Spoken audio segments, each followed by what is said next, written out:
UN അസംബ്ലിയിൽ പാകിസ്ഥാനെതിരെ ആഞ്ഞടിച്ചിരിക്കുകയാണ് വിദേശകാര്യമന്ത്രി S Jaishankar. പറഞ്ഞുവെക്കുന്നത് വേണമെങ്കിൽ ഇസ്രായേൽ മോഡൽ ഇന്ത്യയും പുറത്തെടുക്കും എന്ന സൂചന തന്നെയാണ്. അതിർത്തി കടന്നുള്ള തീവ്രവാദത്തെ നേരിടാൻ ഇന്ത്യ ഇനി ഏത് തലത്തിലേക്കും കടക്കുമെന്നാണ് ജയശങ്കറിന്റെ വാക്കുകളിൽ ഉണ്ടായിരുന്നത്.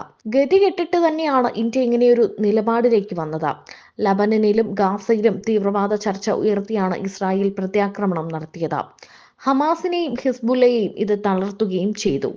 പാകിസ്ഥാനിലും ഇത് വേണ്ടിവരുമെന്ന ചിന്ത ഇന്ത്യക്കുണ്ട്. അതിനിടെയാണ് UN അസംബ്ലിയിൽ ജയശങ്കർ നിലപാട് വിശദീകരിച്ചത്. പാകിസ്ഥാന്റെ രാഷ്ട്രീയം ജനങ്ങൾക്കിടയിൽ മതഭ്രാന്ത് വളർത്തുമ്പോൾ അതിന്റെ GDP തീവ്രവാദത്തിന്റെ രൂപത്തിലുള്ള കയറ്റുമതിയുടെ അടിസ്ഥാനത്തിൽ മാത്രമേ അളക്കാൻ കഴിയൂവെന്നും അദ്ദേഹം പരിഹസിച്ചു. പാകിസ്ഥാന്റെ പതിറ്റാണ്ടുകൾ പഴക്കമുള്ള ഭീകരവാദ നയത്തെക്കുറിച്ചാണ് മന്ത്രി ജയശങ്കർ സംസാരിച്ചത്. പാകിസ്ഥാന്റെ പ്രവർത്തനങ്ങൾക്ക് തീർച്ചയായും അനന്തരഫലങ്ങൾ ഉണ്ടാകുമെന്നും അദ്ദേഹം മുന്നറിയിപ്പ് നൽകി. പശ്ചിമേഷ്യയിലേതിനേക്കാൾ രൂക്ഷമായ സാഹചര്യം ദക്ഷിണേഷ്യയിലുണ്ടെന്ന് UN-നെ അറിയിക്കുകയായിരുന്നു ജയശങ്കർ. പാകിസ്ഥാന്റെ അതിർത്തി കടന്നുള്ള ഭീകരവാദ നയം ഒരിക്കലും വിജയിക്കില്ല. 1947 രൂപീകൃതമായതു മുതൽ ഏറ്റവും മോശമായ സാമ്പത്തിക പ്രതിസന്ധി നേരിടുന്ന പാകിസ്ഥാൻ വിനാശകരമായ പ്രത്യാഘാതങ്ങൾ നേരിടേണ്ടി വന്നത് ബോധപൂർവമായ ഈ നയം കാരണമാണെന്നാണ് വിശദീകരിച്ചത്. ലോകത്ത് പല രാജ്യങ്ങളും അവരുടെ നിയന്ത്രണത്തിന് അതീതമായ സാഹചര്യങ്ങൾ കാരണം ബുദ്ധിമുട്ടുന്നു.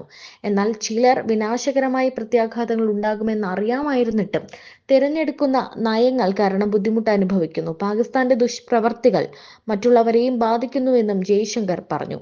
പാകിസ്ഥാന്റെ രാഷ്ട്രീയം ജനങ്ങൾക്കിടയിൽ മതഭ്രാന്ത് വളർത്തുമ്പോൾ അതിന്റെ GDP തീവ്രവാദത്തിന്റെ രൂപത്തിലുള്ള കയറ്റുമതിയുടെ അടിസ്ഥാനത്തിൽ മാത്രമേ അളക്കാൻ കഴിയൂവെന്നും അദ്ദേഹം പരിഹസിച്ചു.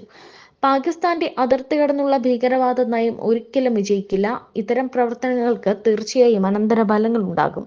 തീവ്രവാദത്തോടുള്ള പാകിസ്ഥാന്റെ ദീർഘകാല ബന്ധം ഉപേക്ഷിക്കണമെന്നും ജയശങ്കർ പറഞ്ഞു. പാകിസ്ഥാന്റെ ഇപ്പോഴത്തെ അവസ്ഥയ്ക്ക് ലോകത്തെ കുറ്റപ്പെടുത്തേണ്ട കാര്യമില്ല. ഇത് അവരുടെ കർമ്മം മാത്രമാണെന്നാണ് വിദേശകാര്യമന്ത്രി ജയശങ്കർ പറഞ്ഞത്. മറ്റുള്ളവരുടെ ഭൂമി മോഹിക്കുന്ന പ്രവർത്തനരഹിതമായ ഒരു രാഷ്ട്രം തുറന്നുകാട്ടപ്പെടണം. അതിനെ പ്രതിരോധിക്കണം, അദ്ദേഹം പറഞ്ഞു. പാകിസ്ഥാന്റെ പ്രധാനമന്ത്രി ഷഹബാസ് ഷെരീഫ് കശ്മീരിലെ സ്ഥിതിവിശേഷത്തെ ഫലസ്തീനുമായി താരതമ്യം ചെയ്തതിന് പിന്നാലെയാണ് ജയശങ്കർ പാകിസ്ഥാനെതിരെ ആഞ്ഞടിച്ചത്.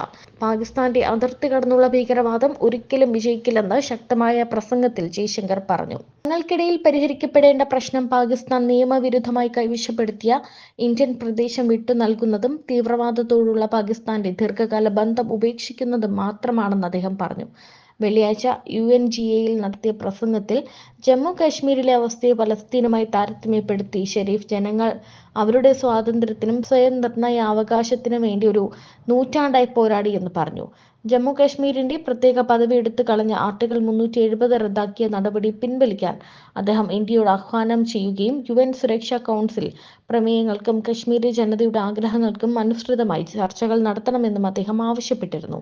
യുക്രൈനിലെയും ഗാസയിലെയും യുദ്ധങ്ങളുടെ പശ്ചാത്തലത്തിൽ ആഗോള സമൂഹത്തിന് മുന്നറിയിപ്പും ഇന്ത്യ നൽകുന്നുണ്ട്. വലിയ തോതിലുള്ള ആക്രമണങ്ങൾ തുടരുമ്പോൾ എല്ലാം വിധിപോലെ വരട്ടെ എന്ന് പ്രത്യാശിക്കാൻ ലോകത്തിന് സാധിക്കില്ല. ഗാസ യുദ്ധം ഇതിനോടകം സങ്കീർണമായി തീർന്നിരിക്കുന്നു. ഒക്ടോബർ 7 ഹമാസ് ആക്രമണത്തിന് തിരിച്ചടിയായിരുന്നു ആദ്യഘട്ടത്തിൽ ഇസ്രായേലിന്റെ പ്രത്യാക്രമണം. പല രാജ്യങ്ങളും അവരുടെ നിയന്ത്രണത്തിന് അതീതമായ സാഹചര്യങ്ങൾ കാരണം പിന്തള്ളപ്പെടുന്നു. എന്നാൽ ചിലർ വിനാശകരമായ പ്രത്യാഘാതങ്ങളോടെ ബോധപൂർവമായ തെരഞ്ഞെടുപ്പുകൾ നടത്തുന്നു. ഒരു പ്രധാന ഉദാഹരണം നമ്മുടെ അയൽവാസിയായ പാകിസ്ഥാനാണെന്നാണ് ജയശങ്കർ പറഞ്ഞത്. നിർഭാഗ്യവശാൽ അവരുടെ ദുഷ്പ്രവൃത്തികൾ മറ്റുള്ളവരെയും ബാധിക്കുന്നു, പ്രത്യേകിച്ച് അയൽപക്കത്തെ. ഈ രാഷ്ട്രീയം അതിന്റെ ജനങ്ങൾക്കിടയിൽ അത്തരം മതഭ്രാന്ത് വളർത്തുമ്പോൾ അതിന്റെ GDP തീവ്രവാദത്തിന്റെ രൂപത്തിലുള്ള അതിന്റെ കയറ്റുമതിയുടെ അടിസ്ഥാനത്തിൽ മാത്രമേ അളക്കാൻ കഴിയൂ.